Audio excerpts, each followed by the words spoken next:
dive into the mesmerizing world of Bakenokawa Taikoden, where mainly these four unique yokai, Ochiobon, a freeloading ghost, Shirodawashi, and Kakube, intertwine in a tale of intrigue, betrayal, and redemption, unravel their complex relationships and dramatic escapades in this captivating story of otherworldly dimensions. 1. Ochiobon, the tragic, yet resilient yokai from Bakenokawa Taikoden, in the enchanting world of Japanese folklore, where mythical beings and supernatural entities abound. There lies the poignant story of Ochiobon, a yokai from Jipenshaiku's Bakenokawa Taikoden. This narrative not only captures the complex interplay of emotions and relationships within the yokai community, but also offers insights into their values and societal norms, which intriguingly mirror those of humans. Introduction to Ochiobon. Ochiobon, a yokai from the remote mountains of Ushu, the area of Yamagata and Akita prefectures, is known for her unique appearance, which in the yokai realm is considered extremely attractive.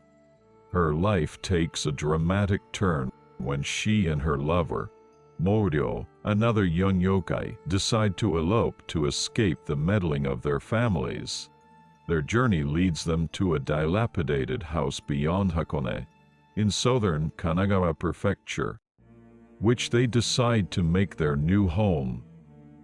New beginnings and betrayal. At this time, they asked a yokai named Shirodawashi, a white scrub, who was renting a hole near their house, for help with the move. At first, he behaved amiably, but in reality, this Shirodawashi was a villainous drunkard who took advantage of the fact that the yokai couple were young and naive, and soon began to visit their house every day to demand food and money. Such a nasty thing to do. I'm reluctant, but I'll pounce on you head on. Ochiobon reluctantly said, and he happily pulled her into bed, saying, "And if you pounce on me, that would be my wish." Shirodawashi's deception. One day, Shirodawashi tricked Ochiobon and separated her from Moryo, telling him a lie. "Ochiobon and I have been intimate for some time, but now she has come and asked me to marry her." Moryo then became worried when he saw her. The timid Moryo had no choice but to say, "If you say so, you can have her." With this, Shirodawashi took all of Ochiobon's exchanges and daily necessities back to his home. He then told Ochiobon, who was waiting for him in the hole, that she was his new wife. Ochiobon was so surprised that she could not help but burst into tears. My husband and I have been in such a deep relationship that we ran away together from our home country. But now he has let me go. Even though I have abandoned Moryo and have no interest in another man. She resisted, but Shirodawashi cruelly said, "Even if you don't like it, you can do as you please as long as you accept yourself as my wife."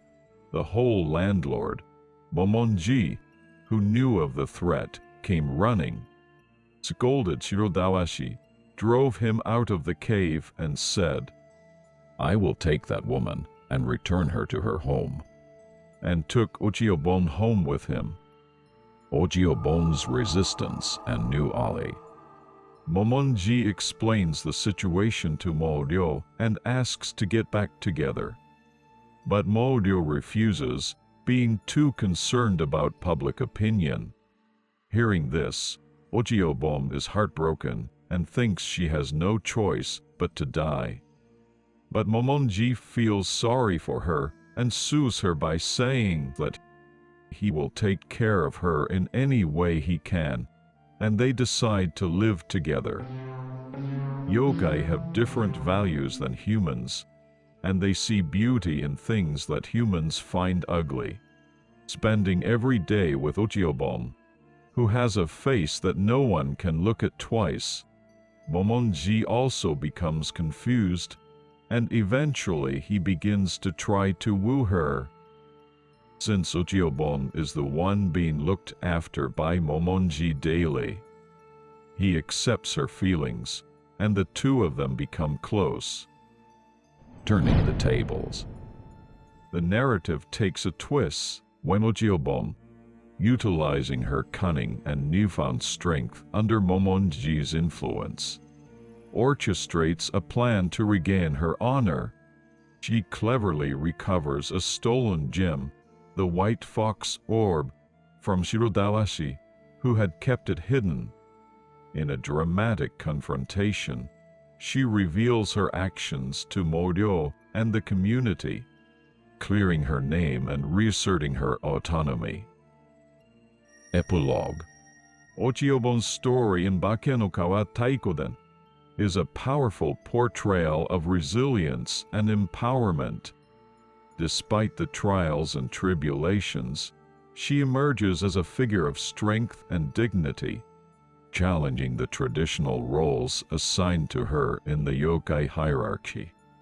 Her journey from a victim of circumstances to a master of her fate resonates deeply, offering a reflection on the themes of love, betrayal, and redemption within the rich folklore of Japan. Cultural impact. Illustrated by Utagawa Kuniyoshi, Uchiobon's character has inspired numerous adaptations in art and literature, highlighting her significance in Japanese cultural narratives.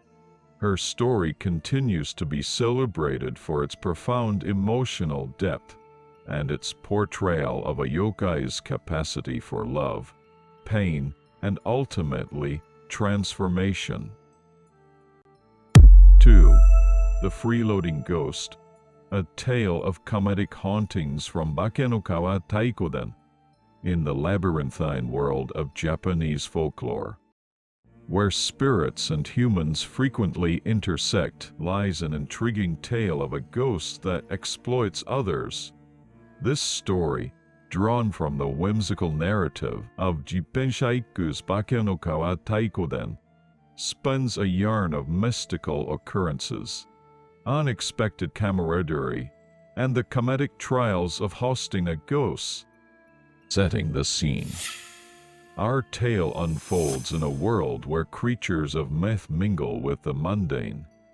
Momonji, a benevolent spirit known as the Whole Landlord, finds himself embroiled in a peculiar situation involving Uchiobon, a distressed soul tormented by the drunken antics of the ruffian, Shirodawashi.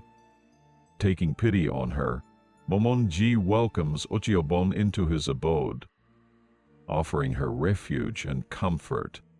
Their companionship deepens, leading to a shared domestic life filled with peculiarities only a supernatural household could nurture. An unexpected visitor.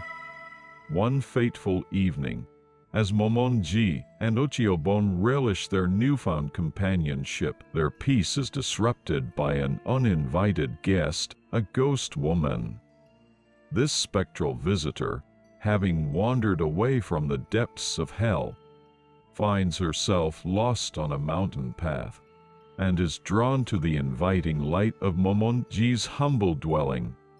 With a gentle plea, she asks, "May I rest here for a while? Could I trouble you for a cup of tea?" True to his nature, Momonji doesn't hesitate to welcome the weary ghost, providing her shelter and warmth. The ghost's tale. As they share tea, the ghost reveals her woeful story. In life, she harbored a deep resentment towards a certain individual in the mortal world, and had intended to haunt him. Unfortunately, Her target had relocated to the base of the mountain, and in her search, she had lost her way. Ever the gracious host, Momonji suggests, Traveling from hell every night must be cumbersome. Why not stay here and venture out as needed? Delighted by the offer, the ghost eagerly agrees, further requesting, "Would one of your friends accompany me? Alone, I might not frighten him, for he is a strong man." Momonji assures her, That's easily arranged. During your stay, ask around, and someone will surely assist you. Thus begins their unusual cohabitation, marked by a blend of mundane routines and ghostly concerns. Crisis and resolution. One day, Shirodawashi, enraged by the loss of his woman, stormed into Momonji's house with a large log. This infuriated Momonji, and he said, You son of a... I'll terminate you. This is the end of you.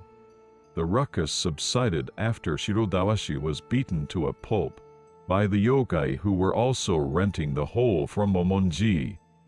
However, since it was true that he had meddled with Uchiobon, Momonji made the resident ghost into Shirodawashi's wife, and in exchange for a dowry, the overdue whole rent was cancelled, and no further whole rent would be required.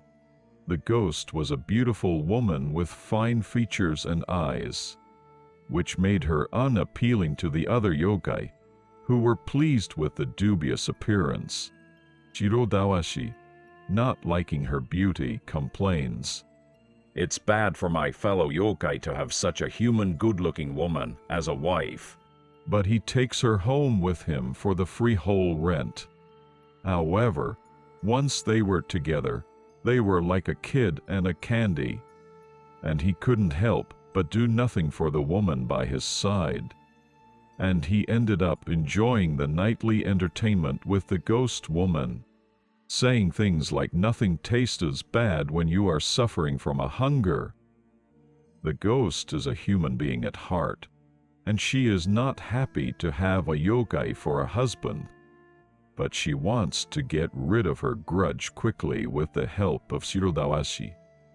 However, she cannot bear to be tormented night after night by the disgusting yokai, and she even wants to escape back to hell.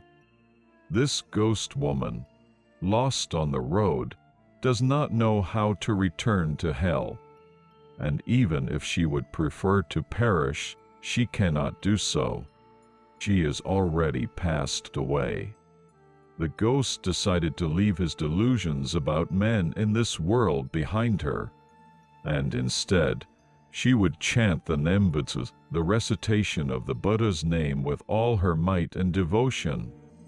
From then on, she spent day and night chanting the Nembutsu without fail. Meanwhile, in hell, King Yama was angry because the woman had not returned. A group of augurs came to the village of the yokai with a mission to bring her back. When the woman was about to be dragged away to hell, Shirodawashi, who did not want to let go of his wife, challenged the augurs. Shirodawashi fought hard, throwing the strong augurs aside and knocking them away. In the midst of this fierce battle, a purple cloud suddenly descended from the sky. Amida Buddha appeared from the cloud and said to the ghosts, Come to my pure land rather than hell. Come on, come on, come on. Thanks to the virtue of her daily piety, the ghost finally attained Buddhahood. Shirodawashi, having been dancing around the whole landlord's ploy, lost his wife and ended up in the hands of Uchiobon. Epilogue. The tale of the freeloading ghost concludes with a blend of humor, heart-touch, and enlightenment, illustrating the intricate dance between the earthly and the ethereal.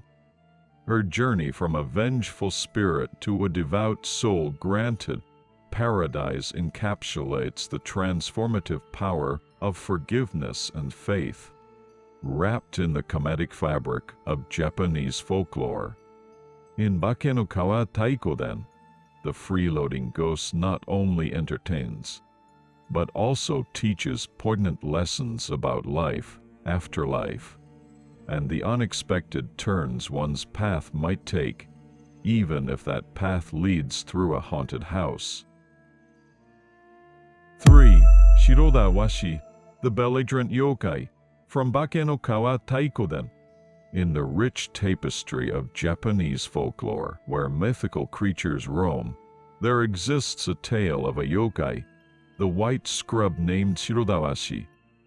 This character, brought to life in Jippensha Ikku's narrative Bakenokawa Taikoden, offers a vivid glimpse into the antics and moral lessons of the yokai world. Introduction to Shirodawashi.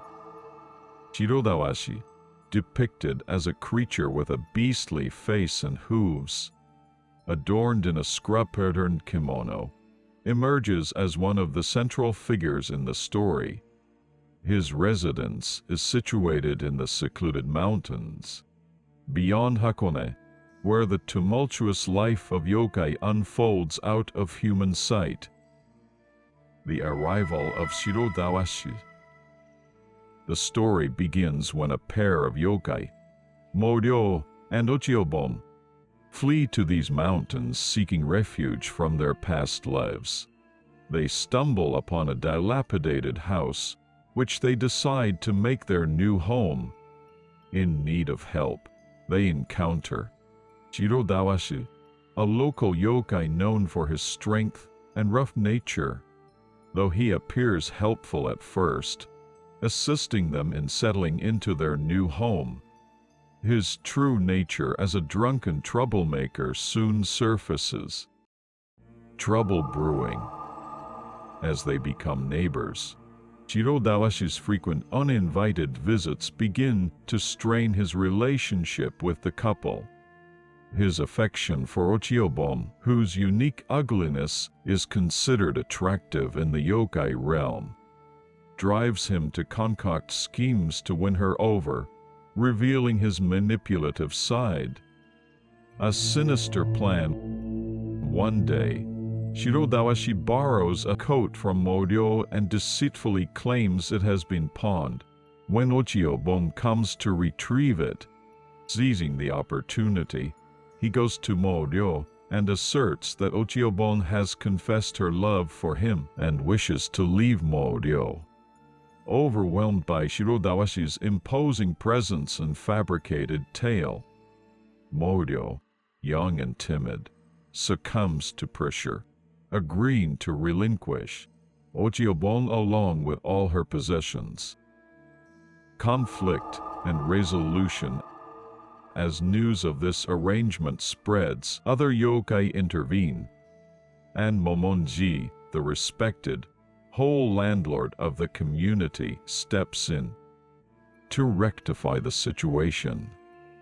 He attempts to reunite Ochiobon with Moryo, but societal concerns and Moryo's impending remarriage prevent this reunion. Ochiobon was devastated, but she eventually fell in love with Momonji, who cared for her, and they became close friends. This angered Shirodawashi, who had been kicked out of the hole, and said, "You are the landlord of the hole, but you are not the landlord of that hole I brought. You indeed plundered my hole. Why did you cheat me out of that hole?" He took an oak log and stormed toward Momonji. Momonji responded by using Omasakari, a yokai of a giant broadaxe, and overwhelmed Shirodawashi. Momonji was exceptionally strong. The fight was somehow settled with the intervention of the other yokai. The new wife. Then, in a twist of fate, Momonji introduces Shirodawashi to a beautiful ghost who had previously been a freeloader in his hole. You'd think he wouldn't be interested in human realm, beautiful women, but with a high libido, Shirodawashi says, "Nothing tastes as bad when you are suffering from a hunger," and seeks the ghost's body almost every night. Eventually, a bunch of augurs from hell come to take the ghost, and Shirodawashi engages in a fierce battle with them, refusing to let his wife be taken away. "I'm known as a hero even among my fellow yokai. What augurs from hell are more frightening than debt-collecting augurs?" Shirodawashi and the augurs struggle. Meanwhile, the ghost has become Buddha, thanks to her faith, and the augurs are left with no one to capture. The augurs take Shirodawashi away, hoping to at least have something to say to King Yama, but along the way, a suspicious boy appears and offers them augure-killing sake, and all the augurs die. Shirodawashi's last stand. The tale culminates with a dramatic battle. When hellish enforcers arrive to reclaim the ghosts, Shirodawashi, determined not to lose another wife, fights valiantly, but ultimately witnesses the ghost achieve enlightenment and transcendence thanks to her newfound piety. Epilogue. Shirodawashi's story, filled with humor, drama, and moral lessons, paints a picture of a yokai's life entwined with love, conflict, and redemption. His journey from a feared yokai to a figure of comic relief underscores the transformative power of community and compassion within the folklore narrative. Cultural impact. Illustrated famously by Utagawa Kuniyoshi, Shirodawashi became an iconic figure in Edo-period art, influencing subsequent generations of artists and storytellers. His depiction in Bakenokawa Taikoden remains a testament to the enduring allure of yokai in Japanese culture, captivating audiences with tales of their misadventures and moral complexities. 4. Kakube Danuki, the cunning Kakube, the raccoon dog from Bakenokawa Taikoden. Introduction. In the vibrant tapestry of Japanese folklore, the raccoon dog often occupies a unique position as a trickster and shapeshifter, but none are as notorious or as crafty as Kakube, the raccoon dog, from Jipenshaiku's Bakenokawa Taikoden. This narrative highlights his ventures and misadventures, revealing layers of moral and ethical questions intertwined with actions driven by love, rivalry, and revenge. The encounter with Shirodawashi. He is a raccoon dog yokai who appears as one of the characters in Bakenokawa Taikoden. The rough yokai, Shirodawashi, was captured after committing acts of violence against the augurs of hell, and was about to be taken to hell when, in the augur's path, a stranger-looking boy with glowing eyes appeared carrying a barrel of sake. On their tedious journey, the augurs smelled a delicious aroma and wanted some sake. He opened his mouth wide and pretended to jump on them, threatening them. But the boy burst into tears, threw down the barrel and the sake bottle, and ran away. The augurs drank the boy's sake with no difficulty, and just as they were starting to feel strange, one after the other, they began to suffer until they all collapsed and lost their lives. The sake in question was poisonous onikoroshi, demon killer. "What is happening?" wondered Shirodawashi as the boy from before appeared again and revealed his true form as a raccoon dog. Revelation and proposal. The raccoon dog removed Shirodawashi's collar and said that he had a favor to ask of Shirodawashi, who was renowned as a hero, having had his life saved and been flattered. Shirodawashi was in high spirits and made a promise, on the verge of his life. No matter what happens, I will never disobey you. Kakube's tale and requests. The raccoon dog took Shirodawashi back to his house and treated him to sake. He was a yokai raccoon dog, living on Mount Ryuso in Shizuoka Prefecture, and his name was Kakube.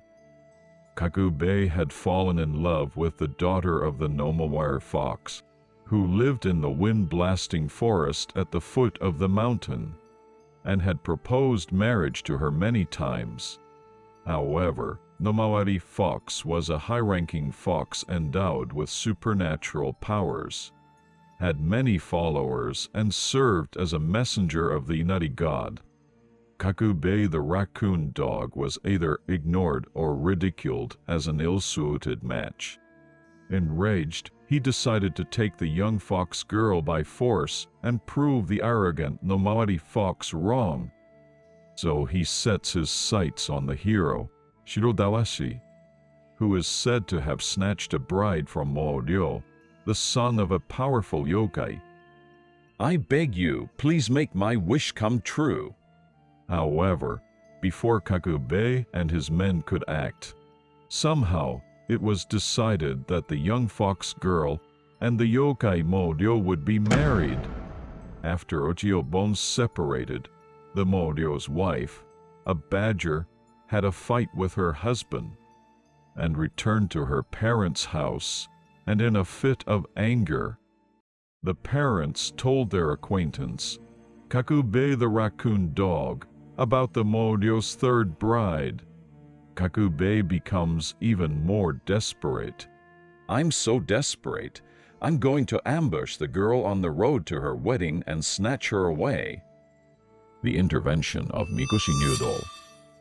Kakube, accompanied by his fellow raccoon dogs and Shirodawashi, and using a belly drum as a signal, attacked the wedding procession traveling down the night road.